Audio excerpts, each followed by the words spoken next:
Hello internet, what's going on? I'm walking the dogs. I've not been here before. There's a big lake there, and seemed like an appropriate time to do a video. I have to keep my eyes out because it's very important to be a conscious dog owner. Is conscious the right word? This side please. Yeah, you got to be on it when you got a dog. Honestly though, sometimes I just feel like I don't want to go out with them, and it's that rise into the voluntary responsibility. I have to keep my eye out for them because they're already fucked up. This way please, boys.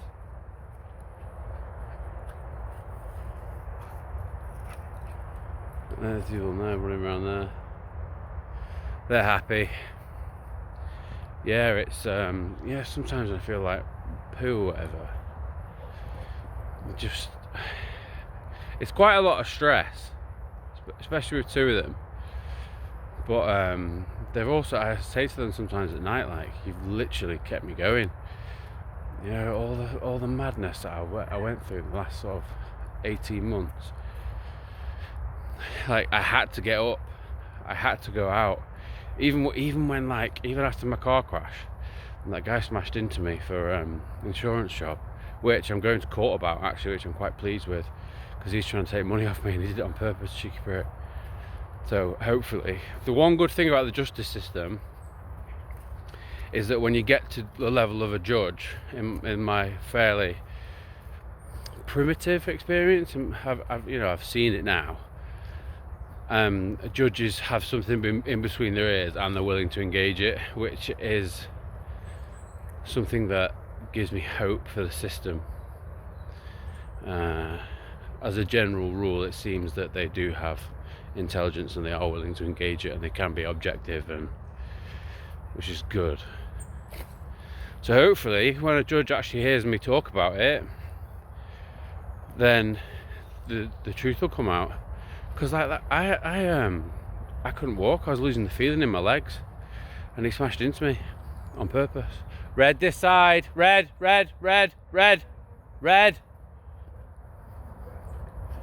This side. So yeah, I'm just at the moment. I'm just trying to figure out which one of the business ideas to go with first. Because being an entrepreneur and being a fairly creative mind. Biggie, come on. I've got quite a few ideas, but quite a lot. Some of them take a bit more capital to set up, which I've sunk into my house and my missus with like visas and all that,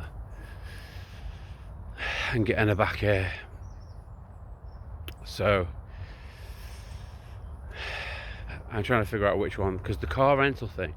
Someone nicked the van the other day, and then it came back and bloody still had its stolen marker on it. So it went back and they picked it up because the person that had it, because it still had the stolen marker on it, and the bloody person that had it is a Brazilian dude.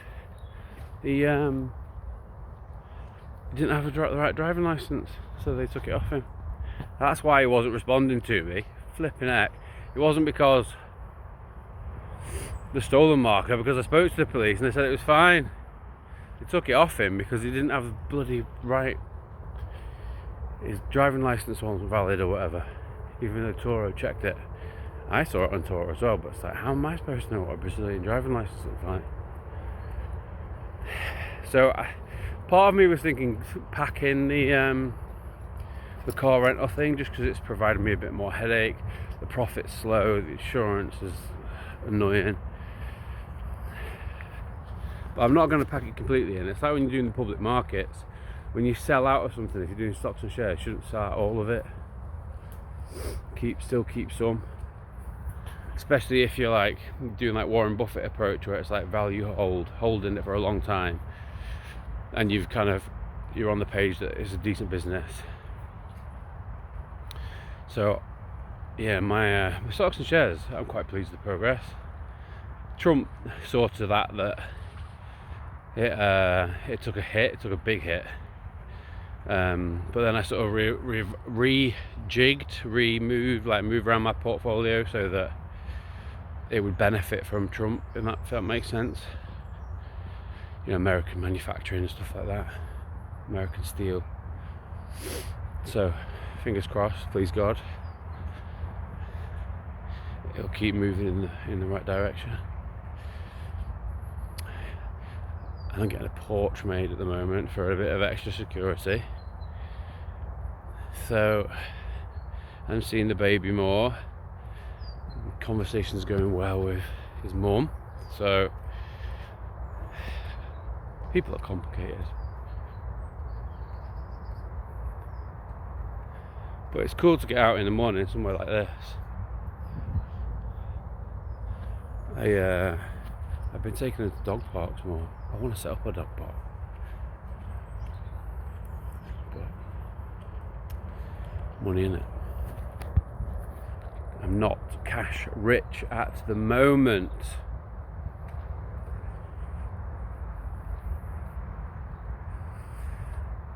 Seeing all the birds flying, I love birds.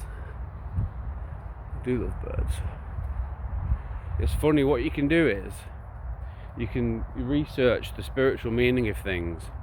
The universe is a bit like a language.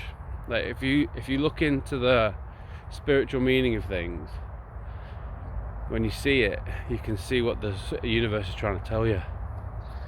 Because like, in my experience, noticing synergies in the universe is something that the yogis will tell you is like synergistic and understanding the universe and that kind of thing.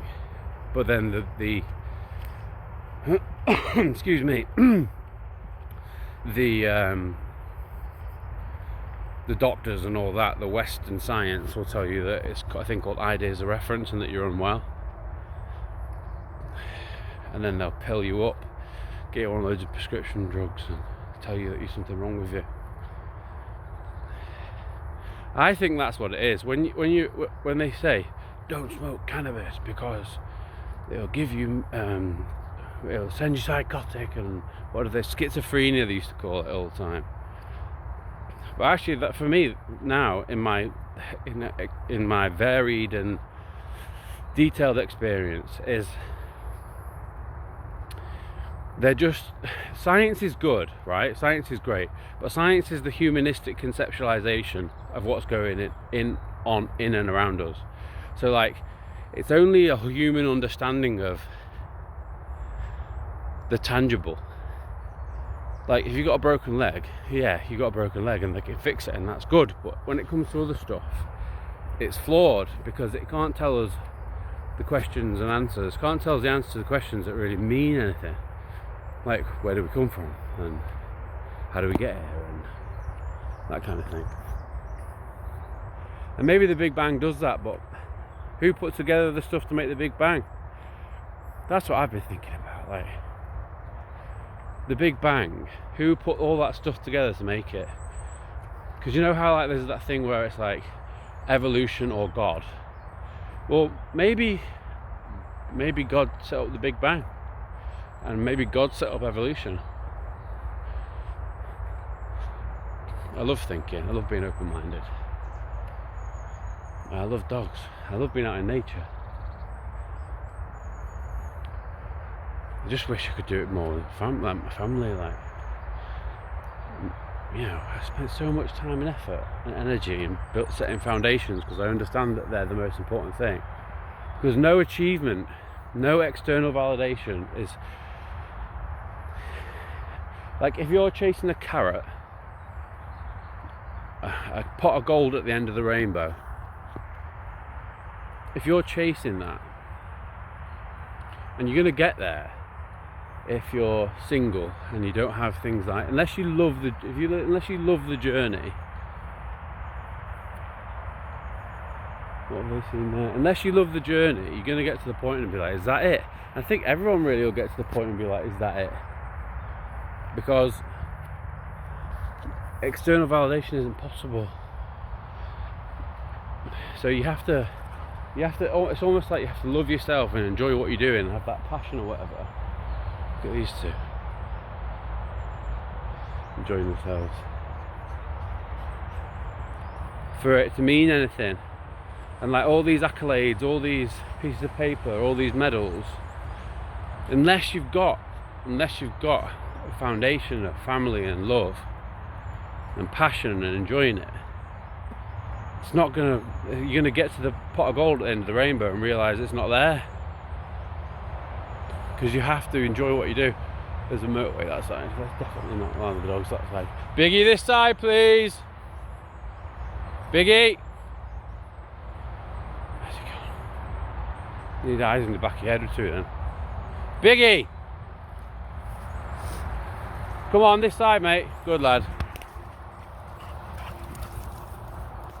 I think he's happy. I love it when the dogs are happy. Red, come on, this side. Where's he gone now? I can just see some bushes moving. Look. So it's difficult and challenging. No, not difficult, challenging. As challenging as it is having dogs, it's so rewarding. Same with children. That's the thing, like, we've got ourselves into this.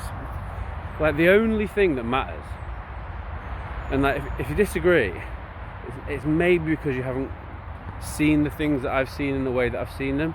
Like, you know, coming from an affluent family, have not been short of money growing up, I was like spending money on designer clothes and fancy cars and things like that. Well, I realised, and this is like a thing, this is the statistic, like, it can be proven, the middle class are the ones that drive the premium market. And then when I started getting, don't get me wrong, I'm not that wadded, but my old man is, and you know, having that sort of infrastructure to have things that make you a target makes you a target, and it's shit, because it made me a target with women. I was with a girl for a long time, and it sort of transpires that she's very much on the page of get married and get divorced.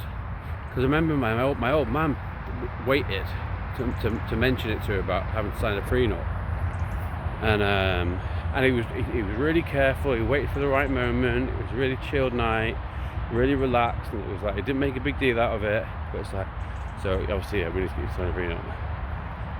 And afterwards, she was calling him a cunt. Your old man's a cunt. And I was like, flipping out. I think that there's a few penny drop moments, but like, it did transpire that it got to a point where she was cheating on me regularly. I know for a fact it happened at least like 4 times. Because now I can join the dots. The thing is with liars and narcissists and stuff like that, what they'll do is, when they're clever, when they're fairly clever, what they do is they give you a little bit of the truth to send you off the scent. So for example, if they say that they've met a gay guy on holiday that they're hanging out with, no, just in case I was to see them. Biggie, this side please, mate. Just in case I was to see them on pictures and stuff, it's that little barrier of manipulative mind game to throw me off the scent. Or like, what else has someone done? They'll give you a little bit of the truth. So like, if a guy comes over and asks for some sugar,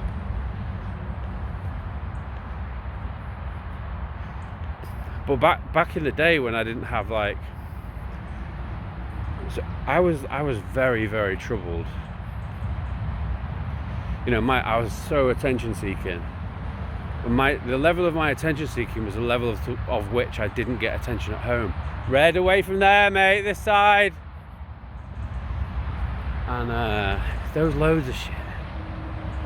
That was a big one, obviously, like not having any attention off parents, not feeling love or whatever. That's obviously going to send any kid. If you see a problem kid and they're acting out, it's because of what's happening at home. It's so easy to blame the kid. That's something else that I've realised with the justice system. It's like, all right, well, I said to the duty lawyer on the day I got convicted, I said,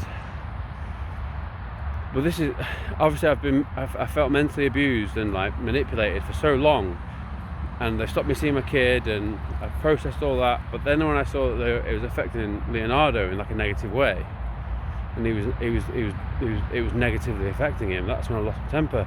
And it's like all they want to deal with is the thing, and there's no context taken into it, and it's like that seems misguided, because it's just like taking out any context whatsoever, and then that's the thing. And I'm not shirking responsibility. I'm just suggesting that if there were like more Biggie this side, mate, if there were more things that, like, you know, if they took more time over it, you know, each case was taken case by case and with context.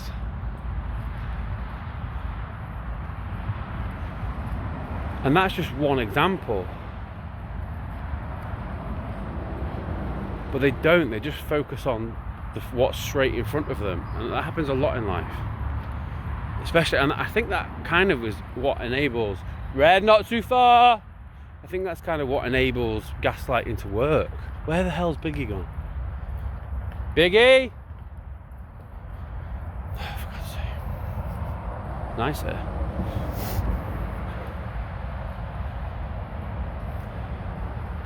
Yeah, life. But yeah, before I sorted myself out, I was a target. Right, I need to make sure. Boys, this side, please. Boys. Biggie, red. I need to be on it now. So that's a good example. If I see a crow or a raven or whatever, you know, having looked into the spiritual meaning of lots of different things, it actually can be really helpful. Like, if you trust your intuition, it can be like, okay, so I've seen crows now, so I need to be conscious that up ahead there may be something less than positive to deal with, or maybe the conversation that I'm going along now is imprudent, and I need to backtrack and I need to change subject. Boys, it's cool the way the universe works like that, but then, like, I would be labelled as having ideas of reference or mentally unstable for trusting judgment and reading the universe, which is Biggie, red, good boys. Ah, it feels nice. Oh, look how happy they are. Wow! Someone's happy. Oh God. Good boy, leave him. Good boy. Yeah. I try and get them not to play fight because they don't actually like it. And he's actually listened to me then. He's gone to bite Red. Well, he bites and like does that, and I normally have him wearing a bandana. He'll bite it and they'll start play fighting. But I've stopped them doing it because they don't actually like it. What I've realised with dogs is that they're pack animals. So if you've got a dog that's... Also, dogs are a reflection of you. Dogs are like a mirror for you.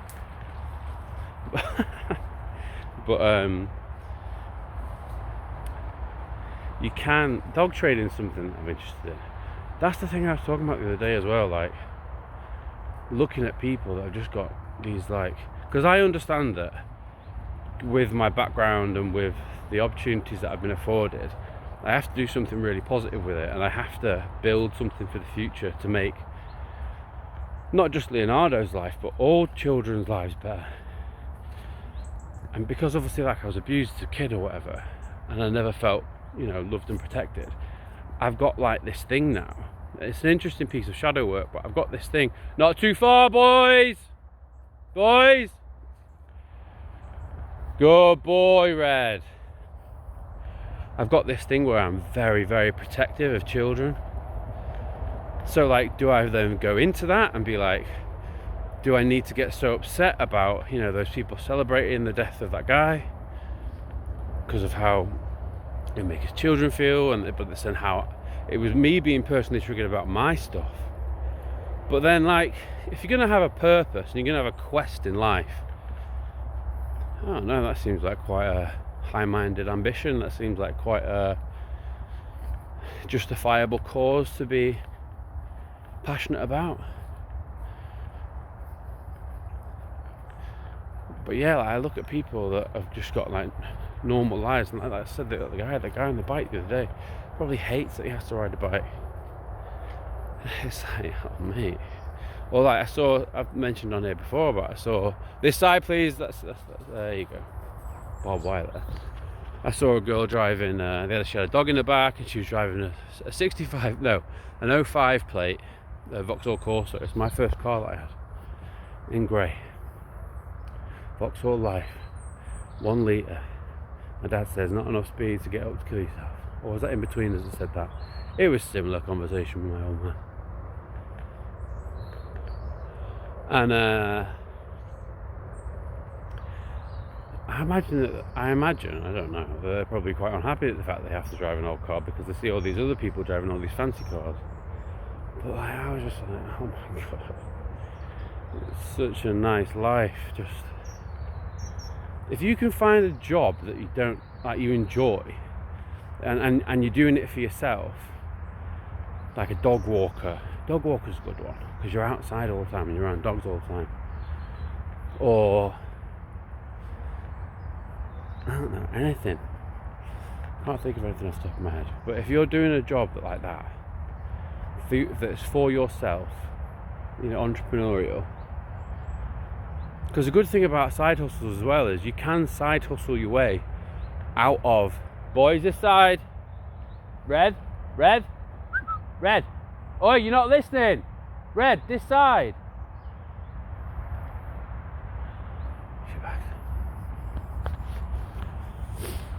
With AI, is this the right one? Yes, it is. With AI and social media, you can side hustle yourself out of a 9-to-5. And then you can be doing something that you enjoy more. And you're not working for the man. I feel entrepreneurship is incredibly important, and I feel like the cog of capitalism doesn't celebrate that and doesn't encourage it, because it's like we go to school, we learn how to be drones that just yes sir, no sir, 9-to-5, put your hand up when you want to go to the toilet, like you're in for certain hours, and that's the thing. But the people that set up the schooling system are the people that control the system as well. So like, I don't know, I think there's been so many messages, so many truths from that we've just accepted as normal, and actually, are they benefiting the people? No. A mate of mine just sent me a list of all the big CEOs that they dodge tax by having their companies out of the. They even have like post boxes, don't they? A PO box in like wherever it is, Gibraltar or what, I can't remember where it is, Dominican, stuff like that. And they get out of paying tax.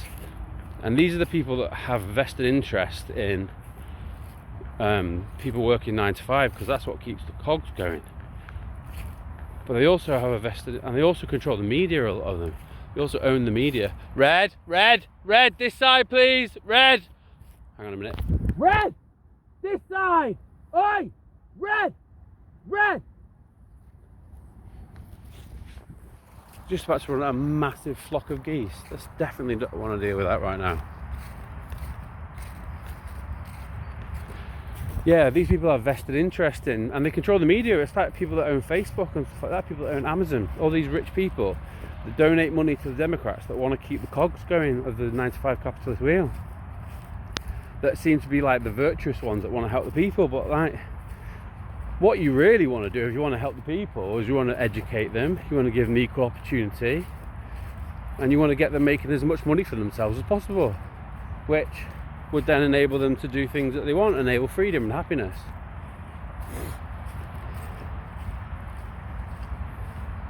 Which, if you're working a 9-to-5 that you hate, Or you could be an entrepreneurial dog walker and then make a dog walking business and then get someone else on the books and like build client lists and stuff like that. That's not that hard to do. It's actually really easy, especially with Facebook and stuff now and everyone being on it. Then we can use the system on itself, kind of thing. Like, I don't know, I just think this, like, the left side is like seen as like the virtuous good side, but like the people that donate money to it, all these people that own these companies, they're dodging tax having out of the country. They have a vested interest in people doing 9 to 5s that they don't like. Not specifically the ones I've mentioned, but the other big companies. And really, at the end of the day, what that filters down into is the working class working shit jobs that they don't like. Not shit jobs, working. There's no ambition, but then you get stuck in the thing of like, oh no, I need to pay this, I need to pay that, I need to pay this, I need to pay that. Well, yeah, you do. That's why it's important to have a side hustle these days, because the internet's free, basically, and social media is definitely free, and AI at the moment is free. And just posting on Facebook that you've got a dog walking business, stuff like that. It's not. Anyone can do it. Dog walking one's a really good shout. And then you do it, and you do it, and you do it. And then you end up getting a little bit of a bigger car, and you can whack more in the back of it, and then you get more, and then you can get a van, and then you can get someone else walking with you, and then you get a bigger van, and then eventually you buy a piece of land, and you get a dog, and you do a dog park and stuff like that. It's just, I don't have that sort of opportunity to start from the bottom like that, because I'm not starting from the bottom. I've been afforded opportunities that most people don't have, and while I'm incredibly grateful, like, I'd be dead if I didn't have that. At the same time, like, if I set up a business if I set up a dog walking business that I would enjoy, and I'd be entrepreneurial, I'd be my own boss, whatever I want to answer to, it would make however X amount a month, X amount a year. It's like, well, my house makes more than that. It's like I've got to deal in bigger numbers. So it takes out the fun part of it, in a sense, because like, I understand that money's not the root of all evil, greed is, but I've got a more nuanced understanding of money, and like, because I feel this purpose to make money, to then set up infrastructure that's going to protect kids and enable other people to benefit positively, I got to think about stuff a bit more. I can't just jump into doing something like dog walking, even though I would enjoy it. So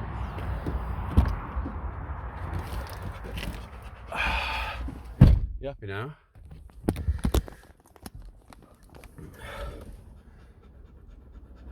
There's a lot to be said for, yeah, I just look at people. I look at a lot of people with envy, and they probably look at their lives and just like, I don't know. But then the people that have the money, that drive the fancy car, they'll be the one that's been looking at it. I don't have a fancy car because I realise that it's bullshit, but it's not going to make me whole. That's why I drive old cars. Also, it doesn't matter if you ding it on a post or whatever. I also realise that keeping up with the Kardashians, keeping up with the Joneses, is unfruitful as well, because there's always someone with a bigger yacht. Ooh. So I think that's your lot, because I got in the car. But yeah, I don't know. Education, understanding, therapy. Therapy is a big deal for kids. I want to set up a school or education system where people focus on the things that they like and are good at. You don't force primarily boys, to sit there and learn stuff that they're never going to use, that they don't have any interest in, and they're just acting out because, well, they don't get something at home, or they just don't enjoy it or whatever. I want to set up an education system where that you focus down on what you want to do and you learn skills that are actually going to benefit you. You learn about mortgages, you learn about language, you have therapy and you work through stuff. Like, I don't understand why schools, like, one of them, a major part isn't sitting down one-on-one with kids. Like, they say that they do, like they do the personal development or whatever, but it's rubbish. Personal development is the most annoying and boring one. I'm not going to sit there and write an essay about. And then I'm forced to. Loads of lads are forced to, especially at uni. There were loads of lads that are just like, this is so bad, and we're just all like. I remember seeing a guy in the library once at uni, just like that on his desk for literally like an hour, just killing him. But like, it shouldn't be there doing it. If it's killing you like that, why are you sat there doing it? Like, why are we in this cycle of life? And the lower down the unis, there's not really that much point in it now, is there? Like, then degrees are not worth the paper they're printed on. And if you get, I was fortunate because I ended up doing a master's. But like, those universities where you get like a degree in something, you get a degree in, like, I don't know, this is travel and tourism is probably a good example from my past. And you get a degree in travel and tourism, and you get a third or a 2-2, like a D or a C or whatever. You can't do anything with it. You end up stacking shelves. There are lads and girls stacking shelves with degrees, and it's just like, well, I don't know whether we should be celebrating the fact that these lesser credible universities are getting loads of people in, because unless they're like focused on sport or they're focused on something or they've got a niche, like, what's the point? You're gonna get in debt. You're gonna meet people. That's a really good point, actually. To be fair, like going out into the world and experiencing life and meeting new people, and that element and the life experience of university is really important. But surely we can find a way where you can have that life experience, you can move away and you can focus, like a sporting academy from 16 to 21-year-olds that focuses on things that are actually going to help you in life. That sounds pretty good to me. So how do you get to that point? And this is the kind of stuff that I'm thinking about, because I understand that rationally, eventually, this will be possible for me to do. Because all the people that have got the money at the top now are only interested in making more money for themselves. But what I'm thinking about is I'm going to use my opportunity to have a few rungs stepped up the ladder, to then be able to create infrastructure that's going to actually going to help people and not just line the pockets of shareholders.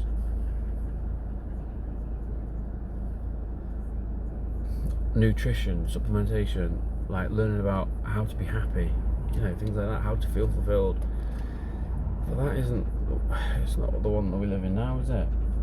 So this is where the extra stress comes from for me, is why I look at these people that have got simpler lives, because I can't come here to this human existence with these opportunities that I've been given and then not do good with it.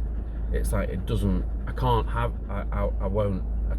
that. There's something inside me where I can't just be another drone, another, BMW driving, flipping, Burberry thing. I just can't do it. Morally I can't do it. And also don't want to. Not now, anyway.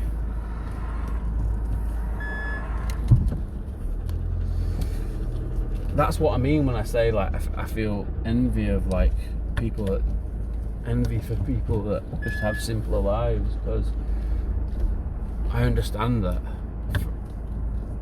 I want to make a positive difference, and I've got an opportunity to make a positive difference, and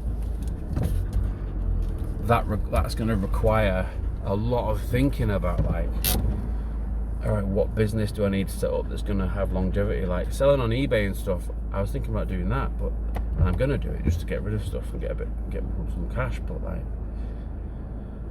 it's not.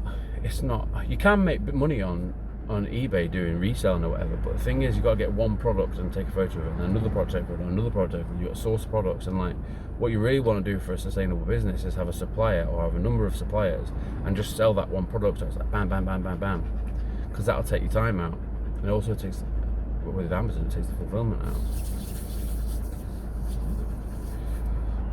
So I'm operating from a space where, like, all right, I've had these opportunities, I want to do good with it.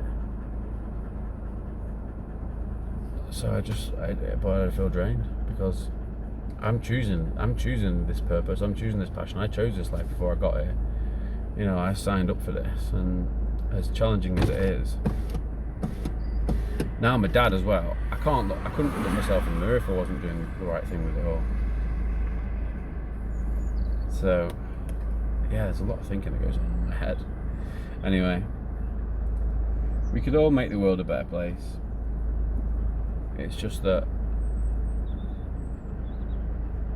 I want mine to be extremely impactful, and I feel like I've got the natural ability, and I've got the natural resources, and I've got the opportunity, and I've seen a lot of different sides of life. You know, I went to a posh school, I live in a working class area. You know, I was brought up in the middle class. I've played football at Eton College, and I've sold weed in Ibiza living on a lilo. And I've seen a lot. I've seen a lot of different things.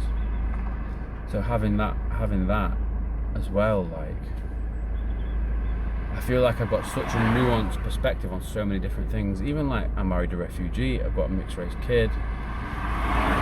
You know, I've got gay guys in my family that I've got good relationships with, and it's like, I don't know, man. I feel like I'm on this earth to make an impact, and I want that impact to be positive, because I feel like the other people that have got the opportunities to make positive impact don't, and they only really focus on what's good for them and making money and making profit, and actually not giving back in a sustainable way. Right, I'm gonna go anyway. Later.